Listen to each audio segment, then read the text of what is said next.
जगत दीदी के चंगुल से बचना मुश्किल ही नहीं इम्पॉसिबल है। इम्पॉसिबल बोले तो यम पॉसिबल।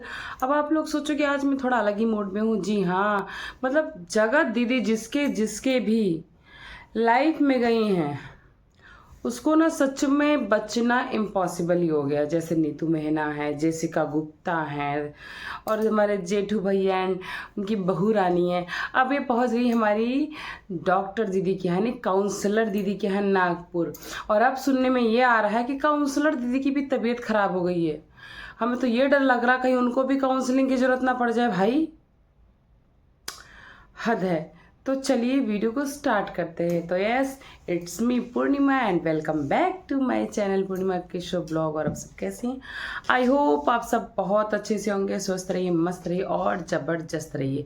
तो आज का वीडियो स्टार्ट करते हैं। आज का वीडियो हमारा होने वाला है जगत दीदी के बारे में, हमारी प्यारी प्यारी जगत दीदी के बारे में। मतलब इस टाइम कंट्रोवर्सी ख़त्म हुए काफ़ी टाइम बीत चुका है, लेकिन फिर से वही गुटबंदी की इनकी पीआर इनको प्रमोट कर रही, इनकी पीआर इनको प्रमोट कर रही। पर मैं किसी को प्रमोट नहीं करें, क्योंकि मुझे और आप सबको पता है कि इनमें से कोई भी दूध का दूल्हा नहीं है। ना तो जगत भैया एंड फैमिली, ना तो जगत दीदी एंड फैमिली। इन दोनों ने और इन दोनों की फैमिली ने भरपूर फ़ायदा उठाया और भरपूर बेशर्मी दिखाई है। तो इसमें किसी को सपोर्ट करने की ज़रूरत नहीं है। अब जगत भैया बार बार कह रहे हैं कि हम अपनी इज्जत की कुर्बानी देकर सामने वाले को सब सपोर्ट कर रहे हैं, बचा रहे हैं। तो भाई आपने जो 5% बताया था, अब आप 95% बता दो, या तो इनडायरेक्टली टारगेट मत करो। लेकिन आप लोग वही करते हो। जगत दीदी लेकिन कहते हैं ना कि कर्मा जरूर आता। जगत दीदी चुप थी, सब कुछ की। एक टाइम इन्होंने इतना सब कुछ किया कि अब इनके फेवर में चीज़ें आने लगी, लेकिन जब फेवर में आने लगी तो फिर से इन्होंने अपनी पीआर टीम छोड़ दी कि भाई अब फेवर में अब मेरी इमेज अच्छी हो रही है तो चलो इसके पीछे लग जाते हैं। और उसका क्या रिजल्ट मिला कि आज कुछ रिएक्शन वाले फिर इससे आपके पीछे पड़ गए, जो कि सही भी है, गलत नहीं बोल रहे हैं। हालांकि वो पीआर बनकर बोल रहे हैं, लेकिन बातें कहीं ना कहीं बहुत सही बोल रहे हैं कि आप किसी की सगी नहीं हो। उस टाइम एक टैग लाइन चली थी ना कि कोई ऐसा कोई सगा नहीं जिसको जगत दीदी ने ठगा नहीं। और भाई कैसे 40 साल की हो गई हैं, 40-44 साल की, हर इंसान की बिटिया बन जाती हैं, हर इंसान की पुच्चू बेबू क्या क्या बन जाती। भाई सब्र करो। यहाँ 25 साल 30 साल तक होते होते फीलिंग आने लगती है अम्मा वाली। 2 बच्चे हो गए, अब अम्मा वाली फीलिंग आने लगता है कि हम ही सबकी अम्मा है। जिसको कैसे इन लोग को इतना बच्चा बनने का शौक क्यों रहता, मुझे तो ये समझ में नहीं आता।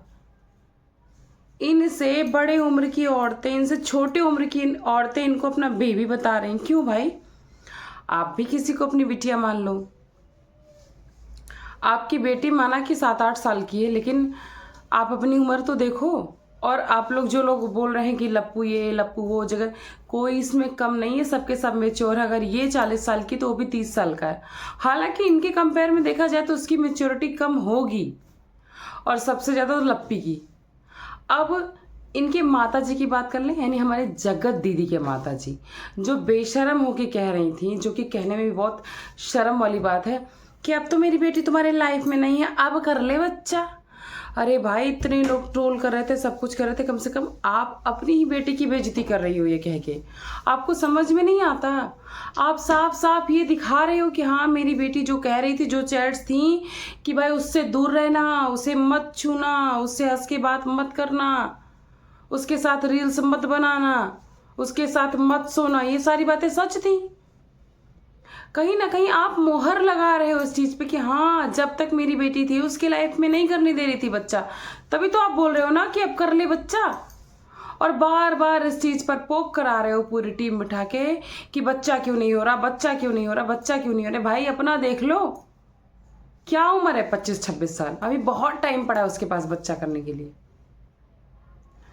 तो अगर आप, और जिसको जो बोलना था बोल दिया, सब ने बोला, हर रिएक्शन चैनल वाले ने बोला, इवन मैंने भी बोला कि भाई अब समय सही आ गया है, लाइफ सही आ गई है, अपनी फैमिली प्लानिंग करो। लेकिन इसका मतलब क्या हर वक्त बच्चा करो बच्चा करो भाई?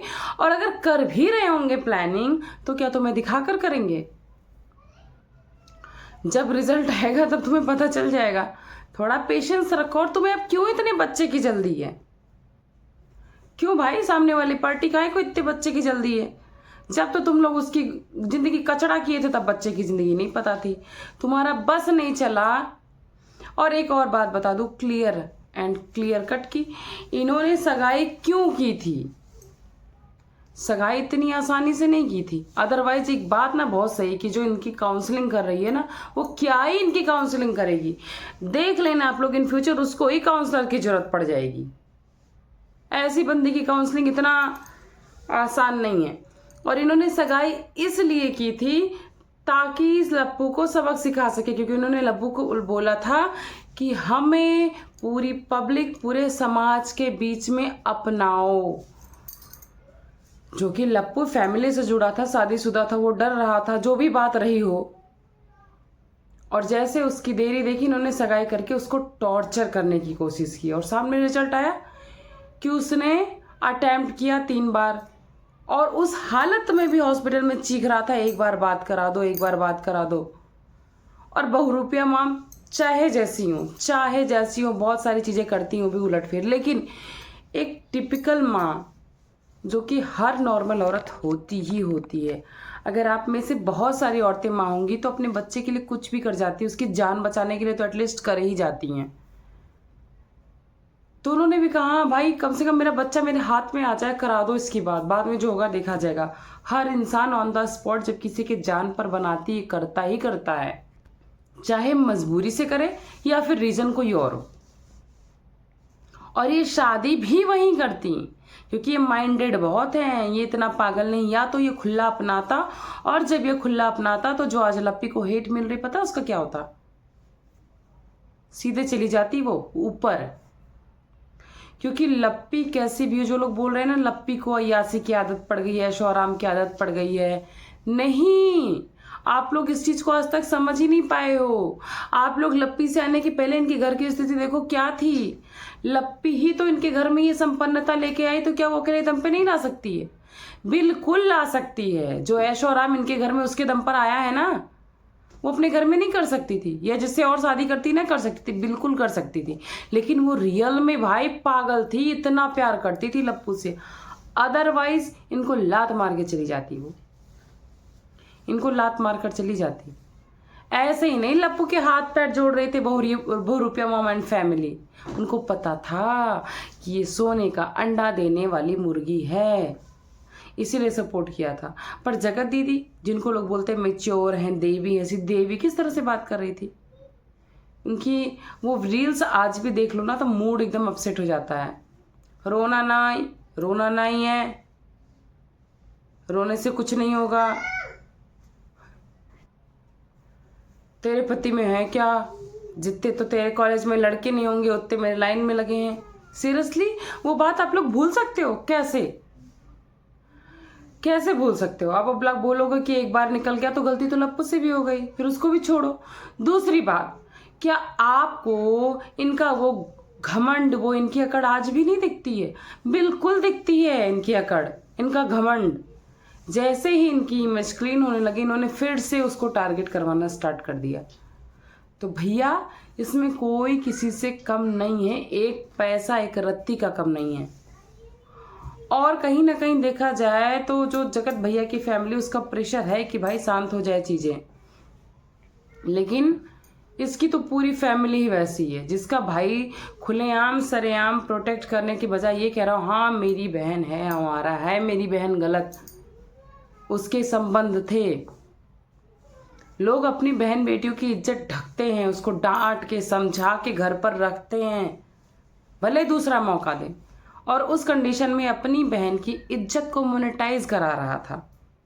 आप लोग को क्या लगता है बहुत सीधी फैमिली है? बिल्कुल भी नहीं सीधी है। तो मैं बोलती हूँ कि किसी की पीआर मत बनो, किसी का सपोर्ट मत करो, इसमें से कोई भी सही नहीं है। आप लोग छोटे चैनल को टैग करो और जिसको भी चाहिए एक दूसरे का सपोर्ट करो और आगे आओ, क्योंकि इस तरह के लोग अपना ही वाईटी पर निष्कंटक राज चाहते। इस वजह से किसी भी कंडीशन में, चाहे इज्जत बेच दे, चाहे जो भी कर दे, चाहे बहन बेटी गाली गलौच नंगे नाचें, लेकिन इनको अपने व्यूज़ कमाने, इनको ट्रेंडिंग में रहना, ताकि और कोई छोटा चैनल ना आने पाए। और ये गंदगी फैला के आप लोग को लगता है क्या कर रहे हैं, कौन सा हमारी इज्जत जा रही, नहीं भाई, सबकी इज्जत जा रही है। ये हर एक जात, चाहे पुरुष वर्ग हो, महिला वर्ग हो, सबको बदनाम कर रहे हैं। दूसरा, हमारे आने वाली पीढ़ियों के लिए बहुत खतरनाक हो जाएंगे अगर इनकी जड़ें जम गई तो। आप लोगों से रिक्वेस्ट है, अच्छे लोगों को प्रमोट करिए। चलिए मिलती हूँ नेक्स्ट वीडियो में, तब तक के लिए अपना खूब सारा ख्याल रखिएगा। थैंक्स फॉर वॉचिंग पूर्णिमा के शो ब्लॉग। Bye bye.